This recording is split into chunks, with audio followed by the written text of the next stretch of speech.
Coach, what were your thoughts from out there tonight? Well, I was excited, number one, because we get a chance. It was practice 9. We've had it a little bit earlier than we've had this scrimmage, and this whole camp and this week is simulating our entire first month of the season is what we're doing. So Saturday we did 1 period live, and then we're coming off simulated Saturday game that goes into that New Mexico Thursday game. So this whole week has been that setup of what did we learn from last year, when we played BYU and we played them on a Thursday. How do we handle going into a short week? All right, so we practiced that. And I thought the guys tonight, they came out with great energy. I thought they executed and back and forth. I thought they executed for the most part well. I thought the special team segments, which were not live, were really good. And there were some guys that stood out. Avery Williams today had 2 turnovers and a turnover for a touchdown. Ced Wilson had maybe the most spectacular catch I've ever seen. It was phenomenal. And I thought the defense was flying around and tackling the way that we want to. So some positives there, and then in the big scheme of it all, you look at it and there's a ton of things that we got to work on. We're going to take this, and now we have a whole nother segment that we go correct this on Friday, and then Saturday we're going to use that as an evening game simulated when we play late on a Saturday, and then we turn around and we have a Friday scrimmage, which is going to be like our Virginia week, is what it is. So we're simulating those things. But overall, guys running their feet, playing hard, and bodies were flying around there, but they were playing football the right way, and everybody was up. So when you look, everybody was bouncing back up and playing the next play, which is exactly what you want to see. so when you decided you wanted to simulate the short week and the Virginia week, any particular reason maybe you wanted to do that this year as opposed to last year? We didn't do it last year, and then you learned from the BYU week. BYU week, when we played on that Thursday, that was rough, and we won the game. We won the game with 5 turnovers. All right, we came back the next week and played against Wyoming and did not win that game and had a turnover in the first drive. And so the emphasis that we were trying to create, you got to be better at it. So what do? You learn from those things. You go back, and so you try to simulate that, and you try to get that in the coaches and the players' minds of this is what we're trying to recreate, because we're going to have that situation again. And then we're going to come back and have a game the next week after a Thursday game. So we hadn't played a Thursday for a while, and we played it last year, and now we're playing another one, and we got to be able to recreate it. What do you, in your first scrimmage, what do you hope to see? You seem pretty pleased right now. I wouldn't say that we're anywhere where we need to be. I'm pleased in the fact that the guys went out there and played hard, all right, and that we had everybody come out of it healthy. And assignment-wise, what do you want to see? You want to see when the coaches aren't on the field and they're not telling the guys what to do. You have some young wide receivers out there that are good players when Coach Keesaw is right behind them and telling them exactly what to do. And then when he's not out there, are they lining up right? No.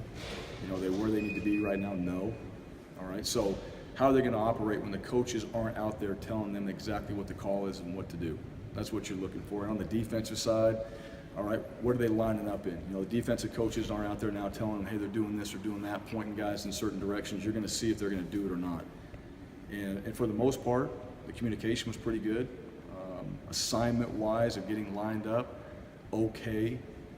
So from that standpoint, you take it and you look at, hey, we got a lot of work to do in these areas, but you can pinpoint it and we can fine-tune it. We talked to Joel, and you look at who he's replacing at punter and kicker, and be tough enough to replace one of the guys in the last couple of years, and you look at what he's going to be asked maybe to do at both spots. What kind of challenge is that for him? How confident are you if he ends up doing both that he can handle that? I'm confident he can do both. That's a major challenge. I'm not going to say that's easy by any means. You got to go out there and you have to punt, and you think about all the situations that you're in. Red zone backed up and all the different things that will come up. We got to go out there and kick field goals, and might be a game winning. So Quinn Skillen, he's helped. I think he's coming along too. Hayden Hogart, I think, is coming along too. So there's, it's not just Joel. Those other guys are developing as well, and I think they've been pretty consistent and they're getting better. But Joel can do both, which is a major bonus for us. And to be determined when it's all said and done. But he accepts it. You know, I just think he's got a good mindset. You like him because he's competitive and he accepts the roles that he's in when you put him at punter or you put him at kicker. Can you describe this one of the most spectacular catches you've ever seen? What did he do? Well, yeah, it's hard to describe. Yeah, that's one.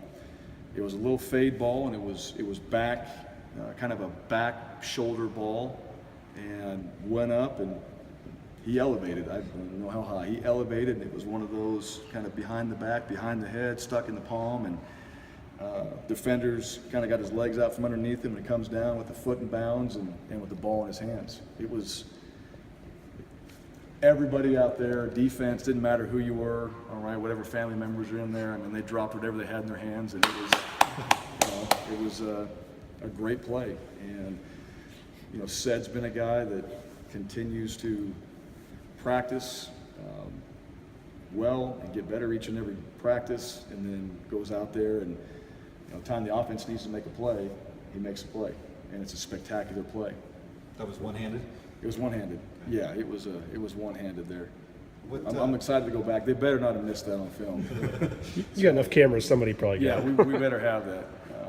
We'll blow that one up. That was worth it. It was worth seeing. He It was good. really had a good year last year. Where can he do better, you think?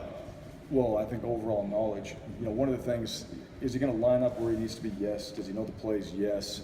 You know, now it's really studying the game and what's the defense trying to do to you, how the corner's trying to play you, where the safety's lined up. Seeing if the safety vacates away from you, then you have a better idea of how the corner's going to play it. I think Ced's getting to that point where he's seeing what the defense is doing more rather than just his assignment.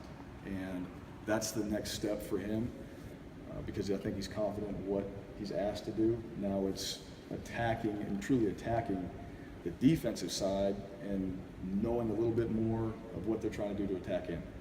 Avery got a couple turnovers tonight and Yeah. has been making some plays. What's enabled him to be kind of a playmaker on the defensive side? He's been doing that. Yeah, I think what enables him to do that is just his motor. As simple as that. He's got a motor. He's always going. He's always going to practice. He's always going out there in any type of scrimmage or competitive situation.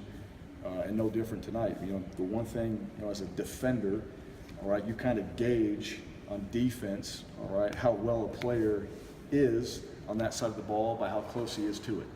All right, wherever that ball is. And he's always around the ball. And so tip ball, there was a tip ball, and tip balls or pick balls. You know, he was around that. So tip ball, ball's up in the air, boom, he's around the ball.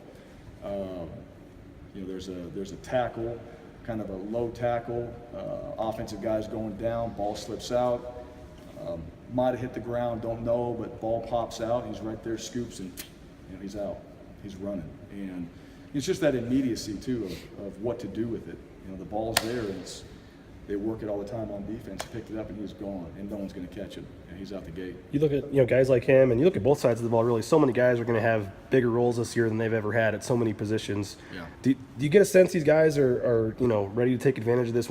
They finally have their chance. They want to show what they can do. I wouldn't say that yet. Okay. Yeah, I wouldn't say that. You know, the message at the end is we have a long ways to go, and I really mean that. I'm excited that these guys got to play. I guess I'm excited that we went out there and played. You know, this is fun. This is exciting to go out there and compete and to let these guys just go play ball. So that was fun to watch. As far as overall, every coach is sitting there right now. I mean, they're going to have a whole sheet of notes of what we have to work. As far as who's ready to really go out there, and we have some guys that have played that are elevating their game, but it's not just those guys, it's the guys around them that have to step up as well. So if it's a young guy or a little bit of an inexperienced guy or redshirt guy, we're going to need those guys to play. And they know that. They're not there yet. Today was a big sign of that too, where once there was some fast play out there, there was some confusion on either side of the ball, and we're trying to eliminate that. We're trying to be confident, but we still have a lot of confusion right now. Harsin, they're hanging 4 pretty big banners on the side of Albertson Stadium of 4 players. And